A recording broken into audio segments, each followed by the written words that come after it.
India పైన పెద్ద ఎత్తున ఈ దాడికి పాల్పడింది పాకిస్తాన్. ప్రభుత్వ వెబ్సైట్ టార్గెట్ గా ఈ పాక్ సైబర్ దాడి దిగింది. పహల్గామ్ ఉగ్రదాడి ఘటన తర్వాత 15 లక్షల సైబర్ అటాక్స్ ని భారత్ చవిచూసింది పాకిస్తాన్ నుంచి. 150 సైబర్ దాడుల్లో భారత్ కీలకమైనటువంటి సమాచారం లీక్ అయింది. 15 లక్షల వెబ్సైట్లని 15 లక్షల సార్లు సైబర్ అటాక్స్ కి పాల్పడి దాంట్లో ఒక 150 సైబర్ దాడుల్లో పాకిస్తాన్ మన సమాచారాన్ని లీక్ చేసింది. So distributed denial of services DDoS, malware campaigns, GPS spoofing దాడులకి పాక్ పన్నాగం పొందింది. పాక్ కుట్రల్ని భారత హ్యాకర్స్ కానివ్వండి, భారత్కు సంబంధించినటువంటి మన ఫైర్ వాల్ సిస్టమ్ బ్రేక్ చేయలేకపోయారు. వారంతా కూడా భారత్ తిప్పికొట్టింది. సో 15 లక్షల్లో 150 సైబర్ దాడులు వారు సక్సెస్ అయ్యారు. సో సమాచారం దాదాపుగా లీక్ అయినట్టు తెలుస్తోంది. ఒకసారి దీనికి సంబంధించి మరిన్ని అప్డేట్స్ తీసుకునే ప్రయత్నం చేద్దాం. మరింత మనం కొంచెం మాట్లాడే ప్రయత్నం చేద్దాం. నల్లమోతు శ్రీధర్ గారు సిద్ధంగా ఉన్నారు. మనకు RTVకి లైవ్లో అందుబాటులో ఉన్నారు. ఆయన సైబర్ ఎక్స్పర్ట్. శ్రీధర్ గారు, సో ఎలా చూడాలి అంటే 15 లక్షల సైబర్ ఫ్రాడ్లకి తెరలేపారు. దాంట్లో 150 సమాచారాన్ని వారు లీక్ చేయగలిగారు. మన అన్ని ప్రభుత్వ వెబ్సైట్ల టార్గెట్గా వాళ్ళ యొక్క పన్నాగం పన్నారు. సో ఎటువంటి సమాచారం కోసం వారు ప్రయత్నం చేశారు? ఇటువంటి సైబర్ అటాక్స్ని ఎలా చూడాలి? ముఖ్యంగా మన ఫైర్ వాల్ ఎంత సేఫ్టీగా ఉండే అవకాశం ఉంటుంది? దాన్ని హ్యాక్ చేయగలిగారంటే ఇంకా ఎటువంటి సమాచారం వారు రాబట్టి ఉండొచ్చు, సమాచారం లీక్ అయి ఉండొచ్చు? మనోజ్ గారు, వాస్తవానికి DDoS attacks, distributed denial of service అనేది ఎట్ ఏ టైమ్ బాట్స్ ను ఉపయోగించి మన సర్వర్స్ మీద, అంటే ఏదైతే వెబ్సైట్ ఉంటుందో వెబ్సైట్ లో ఏమవుతుందంటే రిసోర్సెస్ ఉంటాయి, ర్యామ్ కావచ్చు, ఇలాంటివంతా ఎట్ ఏ టైం ఎన్ని కనెక్షన్స్ ఎస్టాబ్లిష్ చేయొచ్చు. అంటే ఫర్ ఎగ్జాంపుల్ ఒక నార్మల్ యూజర్నే ప్రభుత్వ వెబ్సైట్ ఓపెన్ చేయడానికి ప్రయత్నించాలనుకోండి, ఇన్ని వేల మంది లేదా ఇన్ని వందల మంది ఓపెన్ చేయడానికి మాత్రమే ఆ ర్యామ్ సరిపోతుంది. ఒకవేళ ఈ బాట్స్ లాంటివి వాడినప్పుడు ఏమవుతుందంటే, బాట్స్ అంటే మనుషులు కాదు, కొన్ని ప్రీ ప్రోగ్రామ్డ్ స్క్రిప్ట్స్ ని యూజ్ చేసేసి ప్రపంచవ్యాప్తంగా కొన్ని వెబ్సైట్స్ మనం ఏదన్నా పైరేటెడ్ సాఫ్ట్వేర్ డౌన్లోడ్ చేసుకోవడానికి వెళ్తే కనుక మన సిస్టమ్ కూడా ఒక బాట్ గా తయారవుతుంది. అంటే మన కంప్యూటరే బాట్ గా పాకిస్తాన్ తరఫున మన ప్రభుత్వ వెబ్సైట్ మీద పనిచేసే అవకాశం కూడా ఉంటుంది. అంటే బాట్స్ అంటే అలాంటివి. సో ఉదాహరణకి ఏదో గవర్నమెంట్ వెబ్సైట్ మీద హ్యాక్ వాటిని అప్పటికప్పుడు గమనించుకొని ప్రభుత్వాలు అప్డేట్ చేసుకోవడం కూడా చాలా అవసరం, గవర్నమెంట్ విభాగాలు అప్డేట్ చేసుకోవడం అవసరం. ఇప్పుడు మనం తిప్పి కొట్టగలిగామని ఎంత సంబరపడుతున్నామో, అట్ ద సేమ్ టైం భవిష్యత్తులో కూడా ఇంకా ఎక్కువ దాడులు జరిగే అవకాశం ఉంది. కాబట్టి ఖచ్చితంగా మరింత పటిష్టంగా ఉండాల్సిన అవసరం అయితే కనపడుతుంది.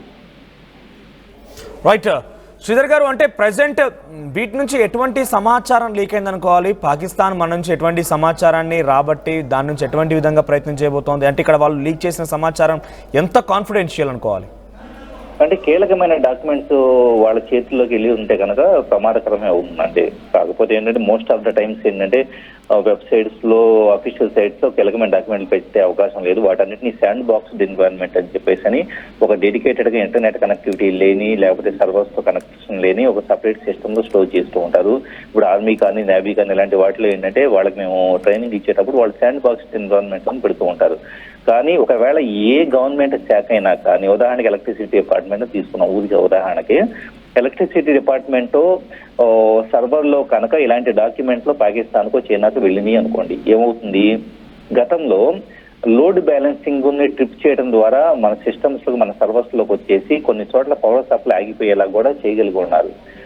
సో అలాంటి ఇన్ఫ్రాస్ట్రక్చర్ పరంగా కొన్ని సందర్భాలు అయితే మన US లో చూస్తే డ్యామ్స్ తీసుకుంటే కొన్ని గేట్లు ఎత్తేయడం ద్వారా సడన్ గా గేట్లుని కంప్యూటర్ ద్వారా కంట్రోల్ చేయడానికి స్కోప్ ఉంటుంది. ఆ కంప్యూటర్ ని ఎలా కంట్రోల్ చేయగల సర్వర్ లో పార్ట్ అయి ఉంటుంది. కాబట్టి అక్కడ చిన్న కమాండ్ ఇష్యూ చేయడం ద్వారా సర్వర్ లోకి ఎంటర్ అయ్యేసి ఆటోమేటిక్ గా గేట్స్ ఎత్తేసి ముంపుకు గురయ్యేలా చేయడం కూడా జరిగింది. కాబట్టి ఖచ్చితంగా కీలకమైన డాక్యుమెంట్స్ అనేది భవిష్యత్తులో, ఇప్పుడు కాకపోయినా భవిష్యత్తులో చైనా కానీ పాకిస్తాన్ చేతిలోకి వెళ్తే కనుక చాలా ప్రమాదం ఉంటుంది. కాబట్టి ఆ డాక్యుమెంట్ సెక్యూరిటీ పరంగా కూడా మనం చాలా జాగ్రత్తగా ఉండాలి. మరింత పటిష్టంగా ఆన్లైన్ సర్వర్స్ లో కాకుండా శాండ్ బాక్స్ ఎన్విరాన్మెంట్ లో స్టోర్ చేసుకునేలాగా ఏర్పాటు చేసుకుంటే బాగుంటుంది. రైట్, అంటే ఆల్రెడీ 150 పైన చాలా ఇటువంటి ప్రభావం పడిందని చెప్తున్నారు. కాబట్టి దాన్ని రిట్రైవ్ చేసే ప్రయత్నం కానివ్వండి, దాన్ని మళ్ళీ సెక్యూర్ చేసే ప్రయత్నం జరుగుతుందా? వాళ్ళ చేతిలోకి వెళ్ళిపోయిన తర్వాత మళ్ళీ మనం రిట్రైవ్ చేసుకోవచ్చా? అంటే ఒకటండి, ఏ సర్వర్ అయినా కూడా దానికంటూ బ్యాకప్ అనేది ప్రతిరోజు ఇంక్రిమెంటల్ బ్యాకప్ జరుగుతూ ఉంటుంది. కాబట్టి డేటా వెళ్ళినంత మాత్రాన అది డౌన్ అయిపోవటం, అది పని చేయకపోవడం అలా ఏముండదు. జస్ట్ విత్ ఇన్ 5 minutes లోనే దాన్ని రీస్టోర్ చేసే స్కోప్ అనేది ఉంటుంది. కాకపోతే సెన్సిటివ్ డేటా ఏదన్నా వెళ్తే ఆ సెన్సిటివ్ డేటా ఆధారంగా చేసుకుని భవిష్యత్తులో వాళ్ళు ఏమన్నా ఇక వేరే రకాల మౌలిక సదుపాయాలని నిలిపివేసే విధంగా ఎలాంటి ఏమన్నా చేస్తారా, లేకపోతే కొన్ని శాఖలు వచ్చేటప్పటికి ఇంటర్నల్ గా కాన్ఫిడెన్షియల్ సున్నితమైన ప్రదేశాలకు సంబంధించి ఇన్ఫర్మేషన్ ఉందనుకోండి, లేదా గవర్నమెంట్ ఇలాంటి ఫర్దర్ గా చేసే ప్రాజెక్టుల గురించి ఉందనుకోండి, ఇదంతా కూడా ఖచ్చితంగా ఇలాంటి డేటా వాళ్ళ నోటీస్కి వెళ్తే కనుక భవిష్యత్తులో ఏదన్నా వేరే రకంగా ప్రమాదాలు పొందుతుండే అవకాశం ఉంది. కాబట్టి ఎలాంటి డాక్యుమెంట్లు వాళ్ళ నోటీస్లోకి వెళ్ళాయి అన్నది మాత్రం కొద్దిగా ఇన్వెస్టిగేట్ చేయాల్సిన అవసరం అయితే కనపడుతూ ఉంది. సో దానికి సంబంధించి ప్రొయాక్టివ్ చర్యలు తీసుకుంటే ప్రభుత్వం బాగుంటుంది. రైట్, థ్యాంక్ యూ శ్రీధర్ గారు, థ్యాంక్ యూ. సో మొత్తం మీద 15 లక్షల వివిధ IP అడ్రస్ల ద్వారా మన దగ్గర అటాక్ మొదలు పెడితే దాంట్లో 150 వరకు వారు సక్సెస్ కాగలిగారు. దాంట్లో చాలా కీలకమైనటువంటి సమాచారాన్ని పాకిస్తాన్ రాబట్టి ఉంటుంది అనేది ఒక అనుమానంగా ఉంది. సో ఎటువంటి సమాచారం లీక్ అయింది ఏంటనేది మాత్రం ప్రభుత్వం అఫీషియల్గా విడుదల చేయాల్సి ఉంది. కానీ నిజంగా అటువంటి కీలక సమాచారం కనుక మన నుంచి రాబడితే కొంత డెఫినెట్గా మనం ఆలోచించాల్సిందే. మరీ ముఖ్యంగా ఇక్కడ సైబర్ వారే కాదు, సైకలాజికల్ వార్ఫేర్ కూడా పాకిస్తాన్ కావాలని రెచ్చగొట్టి అక్కడ వెబ్సైట్లో తప్పుడు కథనాలు రాయిస్తోంది. మన ప్రత్యేకంగా మీరు గమనిస్తే కనుక మన దగ్గర కూడా పాకిస్తాన్కి సంబంధించినటువంటి ఆ వెబ్సైట్లు, ఆ యొక్క వ్యక్తుల యొక్క ట్విట్టర్కి సంబంధించి వాళ్ళ ఒపీనియన్స్, పోస్టులు మొత్తం కూడా ఇక్కడ వైరల్ అవుతున్నాయి. మన సిర్సా అటువంటి ఎయిర్ బేస్ని పేల్చేస్తామని అక్కడ వెబ్సైట్ రాస్తున్నాయి. ఆ రకమైన ప్రచారం జరుగుతోంది, తప్పుడు వార్తా కథనాలు చూపిస్తున్నారు. ఇదంతా సైకలాజికల్ వార్ఫేర్. ఇటువంటి సైకలాజికల్ వార్ఫేర్ కొనసాగుతుంది. సైబర్ పరంగా కూడా దాడులు చేస్తోంది పాకిస్తాన్ భారత్ పైన. సో మీకు కూడా 2 రోజుల క్రితం నాకు తెలిసి బహుశా మీకు కూడా మెసేజ్ వచ్చి ఉంటుంది, మీ లొకేషన్ని ఆఫ్ చేయండి, లేదంటే పాకిస్తాన్ మీ లొకేషన్ కనుగొని అనేక రకాల దుర్మార్గాలకు పాల్పడవచ్చు అని చెప్పి.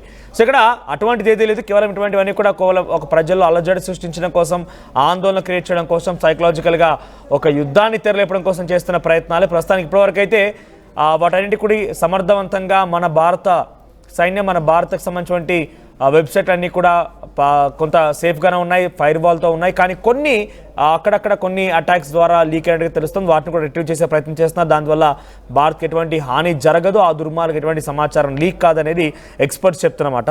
చూద్దాం మరి ఏం జరుగుద్దో.